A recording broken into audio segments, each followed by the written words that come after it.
Welcome to the Warrior Woodshop. We're pulling one out of the time vault for this video.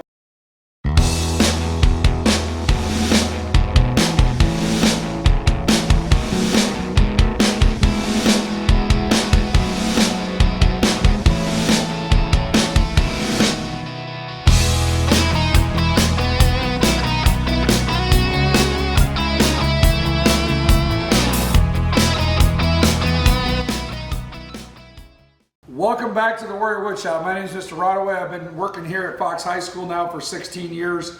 And back in 2009, I went through a video on how you take, or created a video on how you take boards that are 5 to 6 inches wide and create large tabletops and give the illusion that it's one board. Well, as you can see in front of me here, we have a coffee table glue up. We've got a union for a wall flag right there. We've got a couple small tabletops behind us. The answer to that question is simply edge-to-edge glue up. So again, we're going to press rewind because this was an old videotape from 2009, and let's hit play and let's see how we did it the old-fashioned way, because guess what? It's still the way we do it today. Well, you're ready to start a woodworking project. You got a set of plans, some material. Where do you begin? My suggestion is to start with the pieces that everybody's going to ooh and ah over. And a lot of times they're the biggest pieces. Most of the time you end up with boards that are 4 to 10 inches wide. And you got to work with them. So how do we go about getting a large board like this and making it look like it's one piece or as close as possible? We're going to pay careful attention when we select our material. We're going to do a proper job on the joiner. And we're going to glue the boards together. And if everything's followed correctly, you can have a piece that gives the illusion of it's one solid block of wood, or at least it looks good when it's glued up together. The boards are rough cut, a couple to 3 inches longer, and when I put them together, this width is about 1 inch or 2 wider than what I need for a finished size.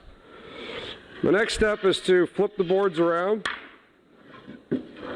and find the best orientation. What I'm looking for is grain matching, which means straight grain, cathedral grain, trying to coordinate those together. You don't want to arch next to a straight line right at the seam, and it'll be pretty obvious that there's a seam there. The other thing you want to do is look for the colors of the boards. No two boards have exactly the same color, even if they're from the same type of tree. The best way to do this is to take your material from the same board if possible. These came from sequenced boards, or if you can know you're getting from the same tree, that'll help keep your colors together. Otherwise, put a dark stain on your project and that'll help blend all the colors together. Now, if you use boards that are 8, 9, 10 inches wide, you're going to need to do what something is called alternating the growth rings. The tree's obviously round. We're cutting it flat. So the growth rings in most lumber will have an arching effect. The wider the board, the more likely this will be to cup and to arch over time. So the wide boards, you want to make sure one goes up, one goes down, has the equal and opposite reaction, if you remember back from science class. However, if you stick to the 4 to 7 inch wide pieces, you can focus primarily on the grain matching and the color matching rather than alternating the grain pattern. That way that's not necessarily absolute, but if you can, go ahead. So once I get the orientation that I like, I'm going to do some sort of marking. My particular method is a cabinet maker's triangle. And especially I can use letters, I can use numbers. In most cases you're going to have more than one panel, like on a blanket chest or cabinet door, so you want to make sure you label them. So when you go back to the joiner to perfectly straighten up an edge, everything gets back in the same orientation. Now, if you notice here, the edge is not perfectly straight, perfectly tight. We want these tight so when you just push them together with your hands, it gives the illusion that it's one solid board. So to accomplish that, we're going to go back to the joiner, and we're going to make sure everything's extremely tight up against the fence, and we're going to go a little bit slower so it does a nice clean pass. Now you can see, when we're back here at the workbench, that by following proper joiner techniques, you can get an edge that almost disappears. And the better your grain matching is, the more likely that's going to happen. You'll give the illusion that it's one piece.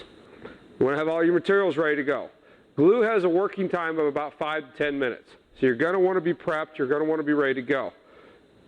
You're going to want to do what's called a dry fit. Make sure everything works together, your clamps are in position. How many clamps do you need? In my example, I've got 3 clamps. The rule is 1 per foot, and throw in an extra. Now, the other things you're going to need, obviously the glue, and in most cases you're going to need a wet rag if you have to move your board after the panel's glued up. I've got the clamps positioned to where it's about 3 or 4 inches from the end, and I've almost got them tight. My joint looks good.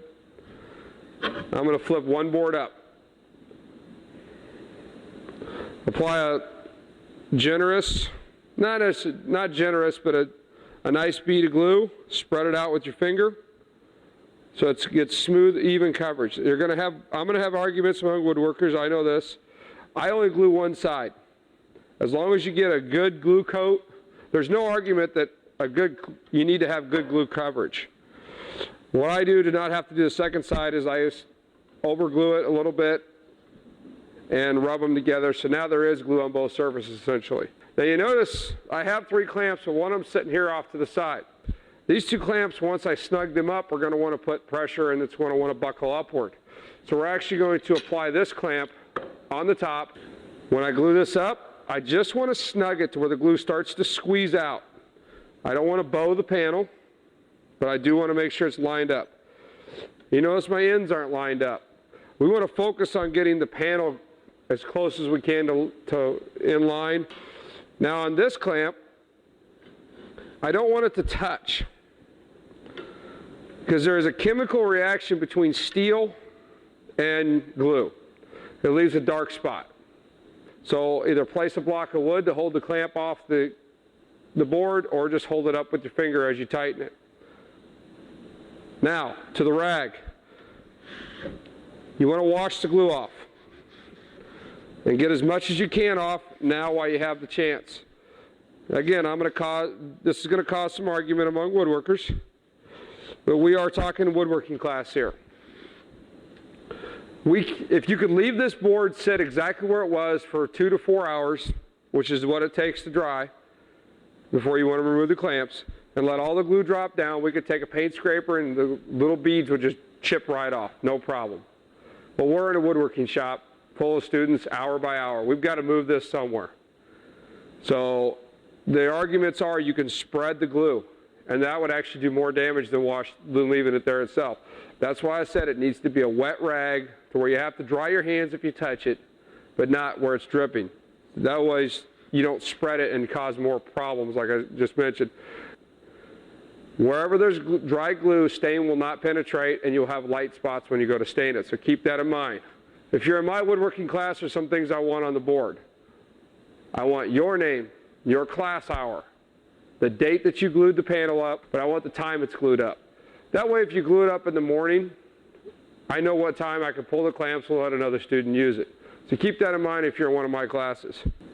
So once the panel's glued up, we're going to set it to dry, and like I said, it needs to dry for 2 to 4 hours. So you want to remove as much glue as possible. You can use a belt sander or hand sander, or my method is a scraper. You want to clamp your board down and put your body into it. All right, now the panel's all glued, you scrape the glue off. Your instructor needs to check your board if you're in a woodworking class. But again, if you're in a woodworking class, check with your instructor. I know in my classes I don't let them use the planer without me inspecting the board first. If you have a series of panels, like for example on a blanket chest, you want to do this in sequence and all 3, 4 boards through and then adjust the planer. That will ensure that they're all the same thickness in the end. With careful board selection and proper joiner techniques, you can glue up a panel that possibly can give the illusion that it is one solid piece of wood. People thinking that you haven't even built any of the case pieces yet to make this blanket chest. Why are you worried about the raised panels? Well, I was able to select the best looking pieces, the widest pieces that I needed, and the best looking color for the parts and pieces that everybody's going to ooh and ah over. That way, these pieces are set aside, they're reserved. They're a couple inches longer, a couple inches wider than what I need. And when I get the final dimensions, I'll cut it down to that size. But don't do it until then, just in case you oversize or undersize one of your other pieces. This could be fit or cut to fit that instead.